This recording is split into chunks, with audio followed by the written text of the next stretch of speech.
I titled the message this morning, A Mother's Love. Now, you know my thoughts on concerning Mother's Day. And this is my third Mother's Day with you. I don't know if y'all knew that. We're flying through, right? I can't believe it. I don't like preaching messages only to mothers. Mothers are special, and there are certain aspects of mothers that no one else has. We get that. We understand that. I'm not trying to decrease mothers at any point. But if I just preach only to mothers, then most of you would not, we got some guys in here, some people that aren't mothers, and you'll be kind of left out. And it's not, the Bible says for us to preach the whole word, but also to preach to everyone that's there. And so I don't like preaching just specifically to mothers. So I want to make some statements about mothers, but you can insert the word father, sister, brother, aunt, uncle, grandparent, child, or human being that loves other human beings. They're all aspects that we all should have as a human being. Everyone ought to pray. Everyone ought to encourage children to be part of a church. Everyone ought to read the Bible to children. Everyone ought to trust God. Everyone ought to keep their promises. Everyone ought to praise God. Everyone ought to teach children to live godly through Christ. But if people do not allow God to reveal himself to others around them, then all these are in vain. And that's part of the issue is we sometimes attribute certain attributes to mothers, but those are, I saw that one day, here's what mothers ought to do. And I thought, that's what every human being should do, right? If we don't reflect Christ to those around us, the Bible reading to children is nullified. If you don't show the love of Christ to those around you, making anyone go to church really is futile. And so that's what we want to make sure we understand, that people see Christ more than anything else. And checking off a list of things to do as a human being is great, but if they don't see Christ in their lives, and you've probably seen people like that. They're like, I go to church and I read the Bible, and they wear the t-shirts and they have all the perfect Jesus stuff, but yet you can't see Jesus in their lives. You're kind of like, no, that didn't really work out. So to emphasize these points, and because it is Mother's Day, I'm going to use two mothers of the Bible to emphasize a teaching that we all should have, not just mothers. We can learn from everybody in the Bible. God puts these characters in the Bible, through our lives, and so we can learn from their attributes. And so just because there's mothers doesn't mean, oh, it's not for me. Because you'll see this is an attribute for everybody. So the first one we're going to look at is Christ's mother, Mary. John chapter 2, verse 5. And again, for you online, you might be able to see it on the screen there. We do have it up on the screen here, but we'll try to get that working for next time. But John 2:5 says, his mother said to the servants, whatever he says to you, do it. So this is Mary's statement. In fact, it's the only command in the Bible that Mary says. She says some of the things, but this is the only command that we see, and she's pointing people to Jesus. So that should make you think about her understanding of who she was and her role to Jesus. Mary and Jesus were at a wedding in Cana, and a problem arose, and what did Mary do? She went to Christ for the solution first. She said, go to Jesus. Whatever he says, do it. Teaching them and us the understanding of complete yield. So what if you went to Jesus and Jesus said, hey, I want everybody to go around and hop on one foot. Hop on one foot, who cares, right? This rebellious idea of Christianity nowadays, I'm seeing it kind of well up in younger people, whatever. It's like, nowhere in the Bible do I see God tell me I have to do that. Well, actually, here's the verse right here. You obviously don't read the Bible, but here it is right here. Well, I don't know, that's not from modern age. You're just rebellious. You're just trying to find a loophole out of something, Now, let's start with what God wants us to do first, and then work from there, versus just what you want God to think you do. So this is what Mary said, go to Jesus, whatever he says, do it. So he begins to tell them, I want you to fill up these things with water. Well, that's stupid. We don't need water. That's ridiculous. Can you imagine the people there doing that? That's just dumb. That doesn't make sense, Jesus. We don't need water, we need wine. We're out of juice, Jesus. That's ridiculous. I ain't doing it. Right? Can you see? No, it is when you fill up the water, right? And then he says, now begin pouring water in people's wine glasses. That's really ridiculous, Jesus. I'm not doing that. They didn't do that, right? So Mary says, go to Jesus, whatever he says, do it. And they do it. And all of a sudden the water starts coming out of the wine. And not just wine, the best wine.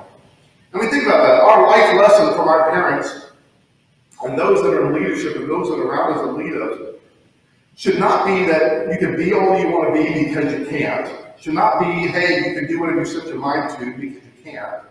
Or pull yourself up by your own bootstraps and work hard and you'll be successful because you won't. I mean, these are the things that we hear sometimes in society, you know. And we want to tell our children, we want to tell those grandchildren, nieces and nephews, and people around us, you can be anything you want to be. No, you can't. I wanted to be a man with wings so I could fly around. It didn't happen. Well, within reason, right. I wanted to be a star NBA basketball player. At 6'1", it wasn't happening.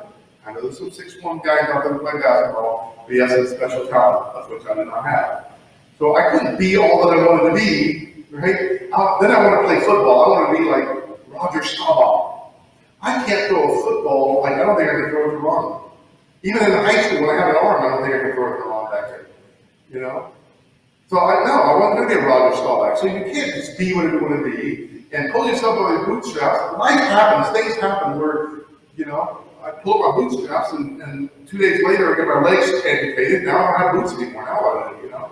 I mean, there's certain things in life that just happen. You can't always just say that. But what if we told people, what if we told children and those that are watching us around us, look to Christ. Do whatever he says do. Go to Christ and yield to him. See what he will do with your life. And whatever he says, do it.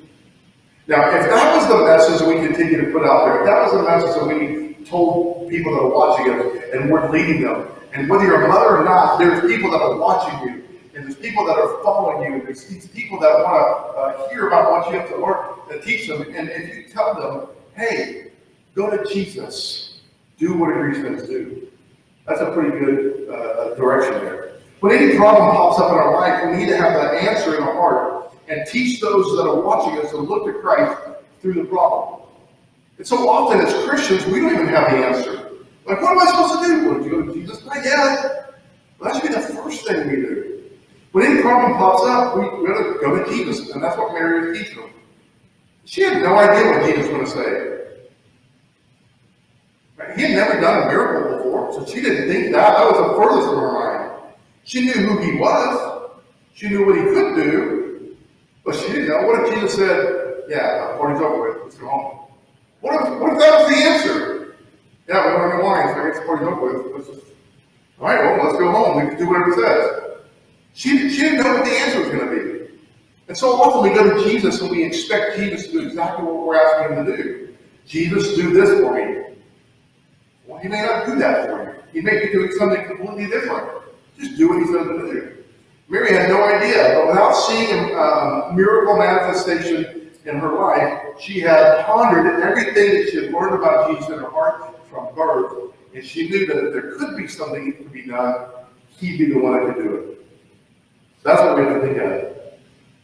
So, she had faith that Jesus was so godly, the person that in her life that she knew that could be done, this would be Jesus, and her faith was so deep in him. So no matter what he commands, we do. It doesn't matter what he says, if he's doing the work through us, it's going to be right, it's going to be good, it's going to be just. So we go to Jesus and say, Jesus, I don't know what I'm doing. Do it through me. What do I do? And he says, go this way. We go, okay, doesn't seem right, doesn't make sense. All right, I'll do what I'm going to do, but I think it's pretty crazy. Right? Was that your thought and mine as a believer? Do we kind of think that way with Jesus? As a believer, do we give him a blank check in our life and say, God, what do you want to do? Right? Knowing that whatever comes from him, whatever he asks us to do, is going to be a good thing. Or do we sometimes hold back and go, yeah, Jesus, I don't know, this doesn't make sense to me. I don't know what you're going to do this, so I'm just going to do it myself. Now, we've learned that the last couple months, haven't we? Just kind of, Jesus, I don't know what you're doing with your church, but the church I don't know what's going on. I don't know how this is going to work out. But that's yours. Whatever you ask me to do, I'm just going to do. And that's what we've done. And it's going to be good. We're going to see good come from it because we gave it to him. So is that your mind and thought of the believer? Do we give him a blank check? Mary also said, whatever he says to you. I like that. She knew that first thing to do is to listen to Jesus. Right? Whatever he says to you, do. Whatever he says. This is the one that she knew, that the one who created the universe, the spoken word. She knew that his words were powerful. She knows that his words were words that could change the universe. So as he speaks and you listen to the one that has the power to do that, his word created. The Bible says in Revelation 19, his name is called the Word of God. Jesus is the Word of God. So whatever he was going to speak, she knew that. And you think about it, no one else probably really understood that. She's the one that pondered those things in her heart from birth. And so here she is at 30-something years of age, and she says, whatever he says, he can speak the universe into existence by talking. Dude, that's pretty cool. That's pretty cool. So is that our mind? Is that our thought? That when we go to Jesus, when we look at his word, when we pray to him, when we seek his guidance, do we really think about in our mind that this is Jesus who created the universe that I'm speaking to? This is Jesus that created the universe that I'm listening to. This is Jesus who created the universe that with his spoken word. Is this something that's going to be special coming from him? And am I going to listen to it and do what he asked me to do? These are the things to think about. Mary did, and we shall learn from her. The second mother we see that we're going to look at in the Bible today is the mother, Mrs. Zebedee. I don't know what her name was. She was Mrs. Zebedee. She was the mother of James and John Zebedee, right?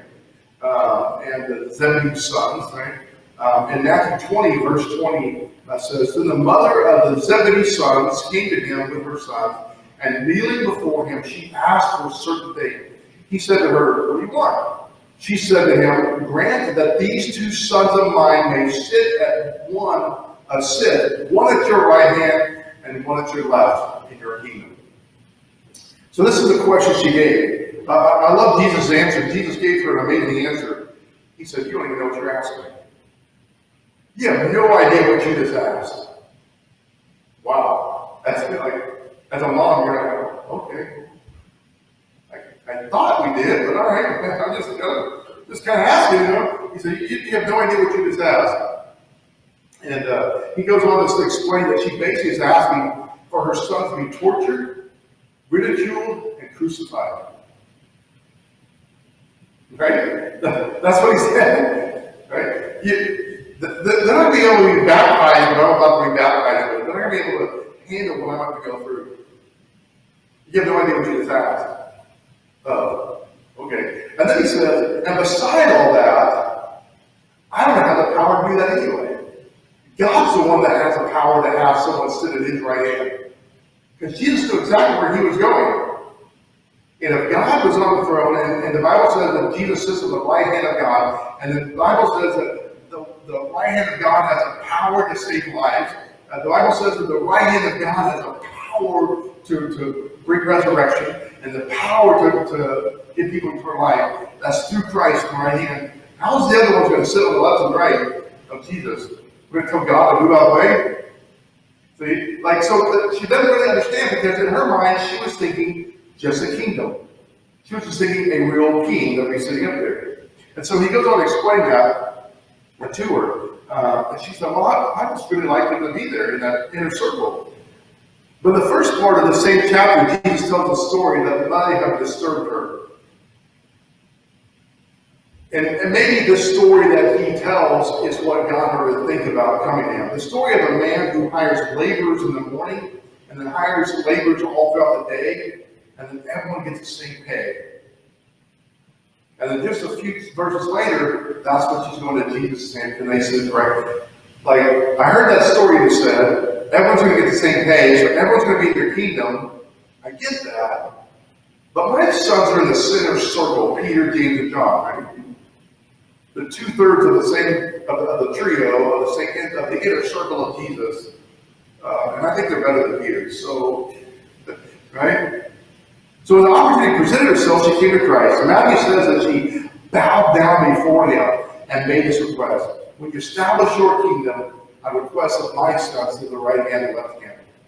We might criticize Mrs. Zebedee for her presumptuousness. Let's think about this a little bit. We need to see that she did come to Jesus humble. She bowed down before him, right? She did bring her children to Jesus because they were with her. So she's showing her children, he's the one we go to, and he's the one we're bowing down to. So she's demonstrating a humbleness that should come from someone leading others to Jesus. So she did pretty good, actually. She taught them that it's okay to beseech Jesus for God. It is okay for us to go to the throne of God. It is okay, the Bible says, for us to boldly go before the throne of God. So she's teaching her children and those around, she's teaching them that they are to go humbly, to go before Jesus. He has the answers, but go before him boldly and ask. And it's okay to do that. Right? She might not have understood the whole kingdom thing. And I think it's kind of cool to think about also is that we don't have to have it all figured out. We don't have to have all the answers. We don't have to have 100% of understanding God's kingdom to bow down before Jesus and ask him something. And Jesus isn't going to mock us. That's the stupidest question I've ever heard. That's ridiculous. Go back home. You're going to be real with us. Man, I hear your question. That's a tough one. Because here's what's going to happen if that's going to happen. Yeah, never mind. Right? I don't really want that. Right? Crucified, beaten, ridiculed. No, my sons, I don't want my sons to go through that. But Mary's son had to, right? But Zebedee, Miss Zebedee, she didn't want her kids to go through that. She wanted them to be with Christ, and she wanted to show them how to come to him by humbly worshiping him. You know, being a parent, being a leader, being someone that's following behind you, it's not easy, it's difficult. But Mrs. Zebedee gives us some valuable examples. She took her children to the feet of Jesus. We should do that. She taught her children about Jesus. We should do that. I know many parents pray for their children, but how many parents pray with their children at the feet of Jesus? You know, you say, well, I pray for my niece and nephew, or my brother, or my sister, or my mom and dad, or, you know, my aunt and uncle, or, you know, I pray for the person. How many times do they see you pray with them at the feet of Jesus? So praying for them is great, but praying with them sometimes shows them that we're able to come right to Jesus. Miss Zebedee had big expectations. She didn't just pray for her children to be doorkeepers in the kingdom. She prayed for her children to be leaders in the kingdom. That's pretty big. That's a big ask. That's what I want anyone who's underneath me, any person who's following me, child, grandchild. I mean, I want them to be one of the great leaders in God's kingdom. Of course I want that. But to understand what they have to go through, to understand what you have to go through to be a leader in God's kingdom, that's tough. Some of the first disciples, all of them were killed. In fact, their own sons were killed. And so they had to go through some tough things to be followers of Jesus, to be servants of the kingdom. When you're working in a kingdom, there's no higher position to have than those on the right and left hand of the king. That's what she wanted for her sons. And again, she might have a little bit off the whole kingdom thing, but she wanted her children to be seated with Jesus. She didn't want them just to go to church, right? I don't want you to just kind of hang out with Jesus. I want to be right there listening to every word he says. I want my sons, my children to be right there hearing everything that he says. She wanted Christ to be real in her kids' life. I know many say that the mother's love is probably the closest example we have of God's love. But the reality is, not all mothers are like that. And really truly comparing mother's love to God's love is kind of unfair to mothers. Because it's not going to, right? We may say that's the closest, but still, that's a high expectation to put on mothers. And so for me, I just don't think that's the right thing.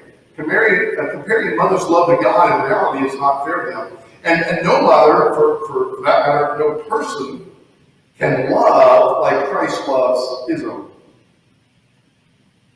And so we can't love the way God loves except through Christ. And so I'm not going to put that comparison. Some of you were raised by godly mothers. Some of you are godly mothers. There's no denying that or wanting to diminish that. But the real job of a godly mother is to reveal Christ to her children. The real job of a parent is to reveal Christ to her children. The real job of anyone who's leading anybody who's watching you, following you, niece, nephew, co-worker, neighbor, the real job for us as a human being is to lead people to Jesus. To humbly go before him with them and say, let me show you my Christ. If we allow Christ to love through us, everyone can show the love of Christ in their life. Christ's love is a love that goes through the valley of the shadow of death and brings life into being. It's a love that sacrifices itself over and over again and would even dare to lay down his life for others. So that's the kind of love that we see in Christ. That's the kind of love that Christ would show through us for others around us. So many parents out there have expressed that being a parent is hard. It can be overwhelming, frustrating, and quite frankly, impossible. And I attend to all of that, agree to all of that. But I figured out why, because most believe that it's our responsibility, our job, to make our children do what they're supposed to do. It's our job to make our children live godly lives and to do things on their own strength. But it's not. It's through Christ and his strength we can do all things. Now, yeah, we can say do our best, we can try hard, whatever, that's great. But the reality is we can't do it. It's not your job to have your children, your grandchildren follow God and live godly lives. It's your job to bring them to the feet of Jesus, humbly before him, and let him do the work in their lives through you and through them. Christ will do the doing. No wonder so many parents become guilt-ridden over how their children turn out. Or so many grandparents feel guilt over how their grandchildren turn out. No wonder so many people come guilt-ridden over their neighbors and the co-workers and those around them. And they're like, oh, they died last week. If I had only been a better person, they could have learned how to be a better person. No, if you just take them to the feet of Jesus and show them Jesus in your life, allow Jesus to see to work through your life and their life, then the guilt's not on you, it's on them. Many times it seems that we're swimming upstream without a paddle in a flash flood. I like to watch those videos. If you ever watch those videos on YouTube of the flash floods that come through these little canyons, slot canyons in Utah, that'll be perfectly dry in the middle of the desert, raining an hour away, and you can hear a noise. You're like, what's that noise? And within 15 seconds, the entire canyon is full of water, and cars are being thrown around, and trees are being torn down, and people are drowning, whatever. Where'd the rain come from? Well, an hour away. It came down the canyon, you know. I love watching those videos because it shows us that we have really no control over a lot of things in our life. We have no control over the ability to really protect ourselves and protect our children and grandchildren. And so, it's my job to do it, you know. No, it's Christ's job, and Christ will do the work. As long as they yield to him, he can do the same thing in your life that he's doing in their life. So when all along Christ just needed us to yield our actions to him and allow him to work through us so others can see him. God just wants us to do that. God just wants us to allow him to use us. God, here I am.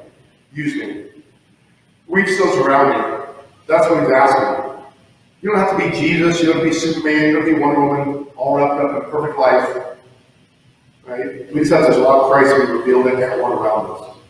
Mothers, this is a day that's set aside for you. Mothers, you are wanted. You are needed. You have a wonderful calling of God. But I think all of us today can learn from these two women in the Bible how to bring others around us to the feet of Jesus. Could we consider not just a mother's love this morning, but consider God's love? That we focus on God's love and what God is doing in our lives. Mother, father, child, aunt, uncle, sister, brother, grandfather, grandmother, co-worker, friend, allow God's love to shine out to all those around us. It is your responsibility on your own to make people around you feel godly, only if you think that you can do it. And I can't. So it's not. It's not your responsibility. It's not even my job to allow Christ to be glorified in their lives. My job is to just bring them to Christ and let Christ work through me, reach their lives, and allow Christ to work in their lives, and allow them to bring Christ glory. If they don't do that, then that's on them. It's not on us. Let me pray with you all this morning.